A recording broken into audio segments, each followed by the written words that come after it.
श्रोते हो नमस्कार. आकाशवाणीच्या अर्थविशेष या कार्यक्रमात आपलं मनपूर्वक स्वागत. अर्थविशेषच्या आजच्या भागात आपण ऐकणार आहात कृषी आणि पर्यावरण क्षेत्राकरता अर्थसंकल्पात केलेल्या तरतुदींबाबत. भारतीय अर्थव्यवस्था ही कृषीप्रधान अर्थव्यवस्था म्हणून ओळखली जाते.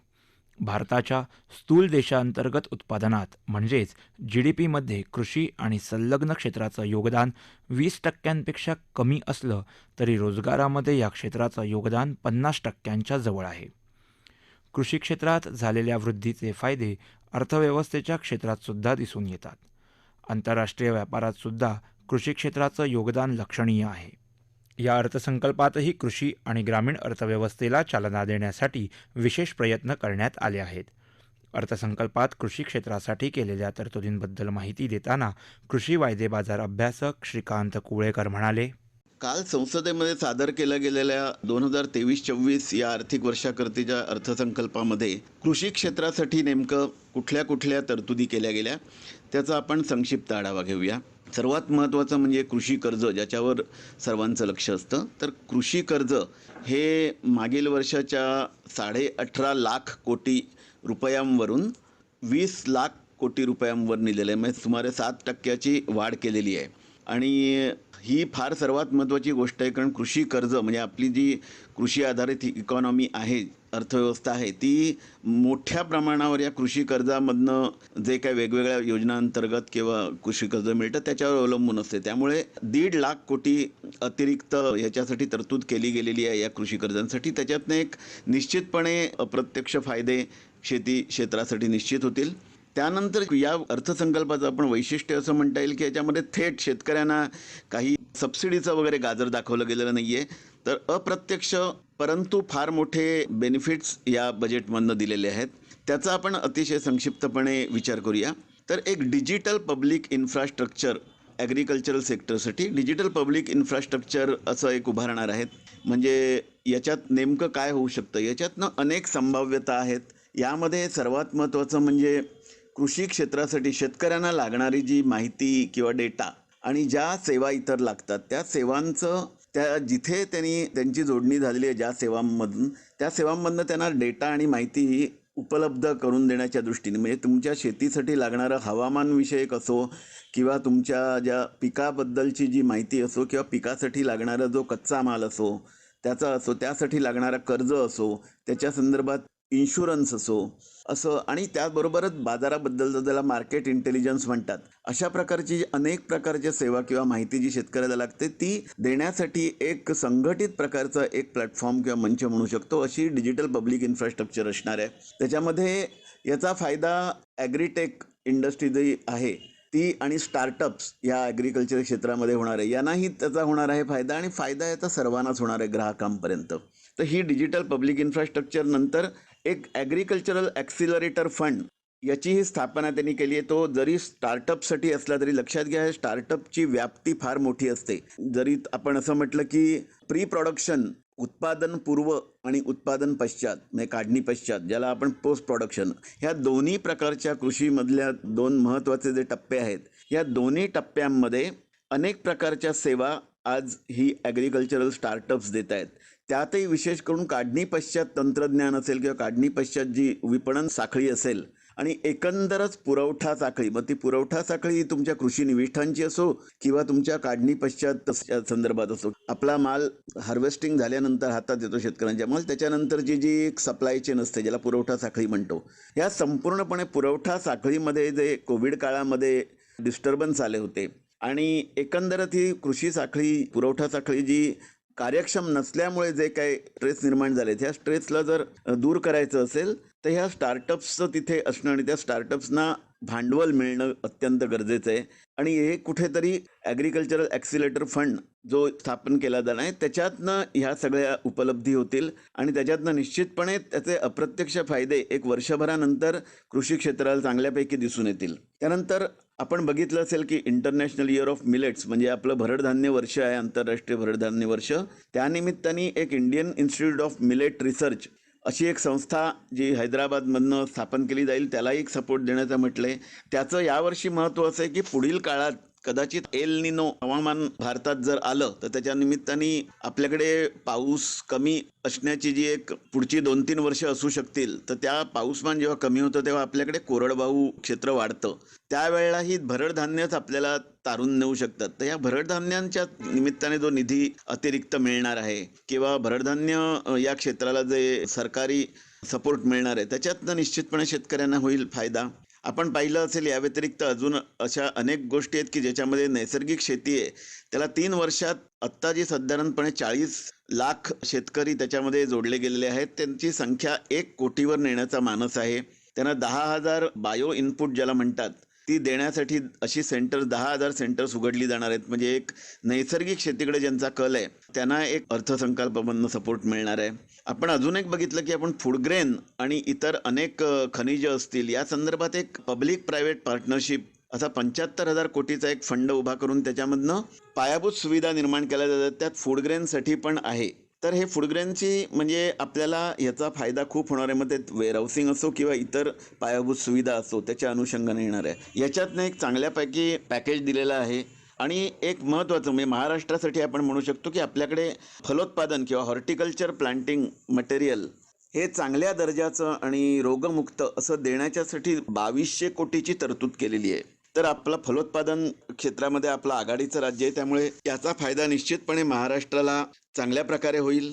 अशा एक ना एक अशा अनेक गोष्टी छोट्या छोट्या ज्या त्या वरकरणी जरी आपल्याला त्याच्यात कृषी शब्द नसेल किंवा शेतीच्या दृष्टीने दिसल्या नसेल तरी तंत्रज्ञानाकडे एक कुठेतरी आपण सरकणार आहोत. आणि त्याच्यामधनं ही दिशा दिलेली आहे की या तंत्रज्ञानातनं ह्या सर्व असे विखुरल्या गेलेल्या शेती रिलेटेड जे सेवा आहेत त्या सगळ्या विखुरल्या आहेत, त्या कुठेतरी एकत्रितपणे बांधल्या जातील. त्याचं नेटवर्किंग होईल आणि याचा फायदा निश्चितपणे शेती क्षेत्राला होईल.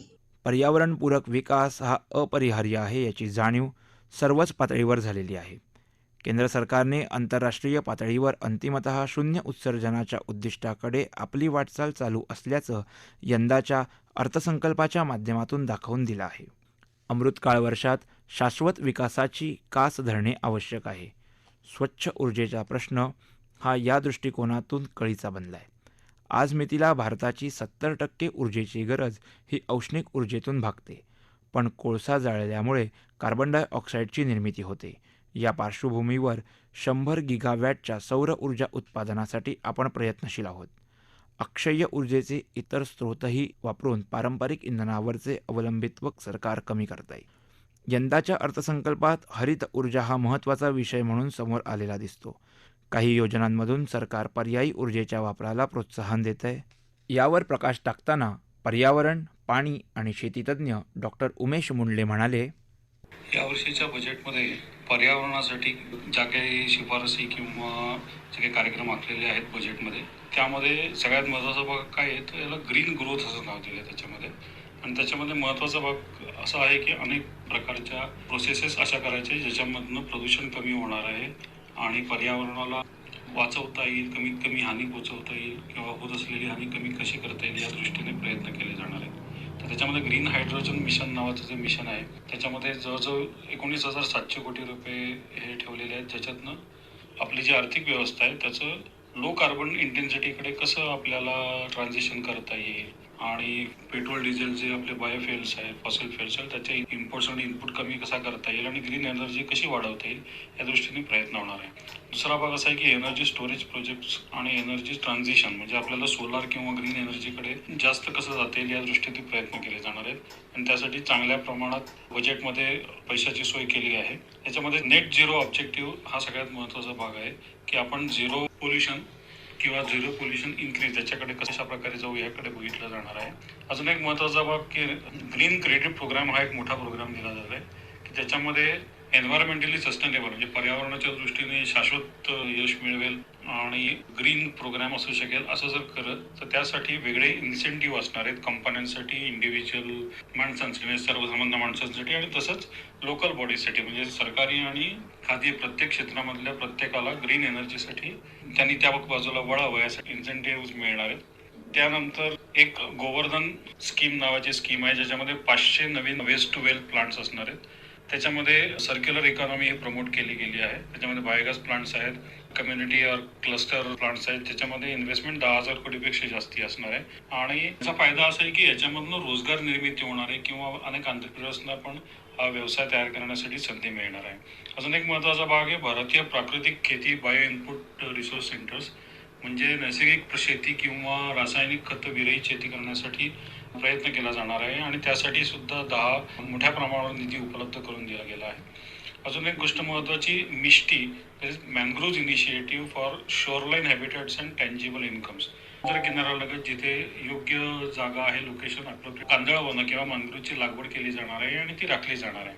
त्या व्यतिरिक्त अमृत धरोहर या नावाखाली आज 2 फेब्रुवारी हा वर्ल्ड वेटलँड डे आहे. त्यामुळे हे विशेष मला सांगावं असं वाटतं की वेटलँड्स किंवा पाणथळ जागा हा खूप मोठा महत्त्वाचा भाग आहे आणि त्या भागातल्या पर्यावरणाच्या दृष्टीने. तर त्याचा उपयोग करून, त्याचं संवर्धन करून बायोडायव्हर्सिटी तिथली कशी वाढेल आणि त्याचा ऑप्टिमल यूज कसा होईल, ज्याच्यातनं कार्बन स्टॉक कसा होईल आणि इको टुरिझम ऑपॉर्च्युनिटी त्याच्यातनं काही होऊ शकतील का, ज्याच्यातनं इन्कम जनरेशन होईल आणि एंटरप्रेन्योर्सला नवीन गोष्टी बघायला मिळतील, नवीन संधी उपलब्ध होतील, या दृष्टीने सगळं केलं जाणार आहे.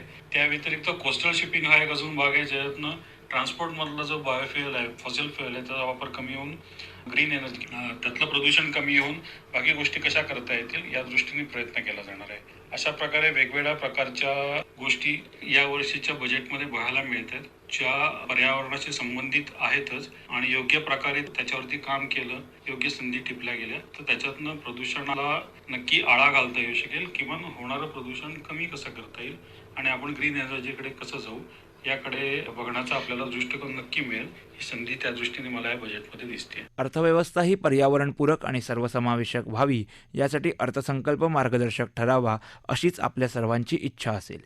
यंदाच्या अर्थसंकल्पात येत्या वर्षापुरतीच नव्हे तर अमृतकाळात अर्थव्यवस्थेची प्रगती कोणत्या दिशेने व्हावी याची बीजे दिसतायत. आज आपण कृषी आणि पर्यावरण क्षेत्राशी निगडीत तरतुदींचा आढावा घेतला. अर्थसंकल्प विशेष या मालिकेत उद्या तिसऱ्या आणि अंतिम भागात उद्योग क्षेत्र आणि अर्थव्यवस्थांच्या आंतरराष्ट्रीय तुलनेचा आपण आढावा घेणार आहोत. याबरोबरच आजचा अर्थविशेष हा कार्यक्रम संपला. आकाशवाणी मुंबईच्या प्रादेशिक वृत्त विभागानं हा कार्यक्रम सादर केला होता. सादरकर्त्या भावना गोखले, निर्मिती सहाय्य राजेश सेजवळे, लेखन विनोद देशपांडे आणि निवेदन कौस्तुभ विरकर.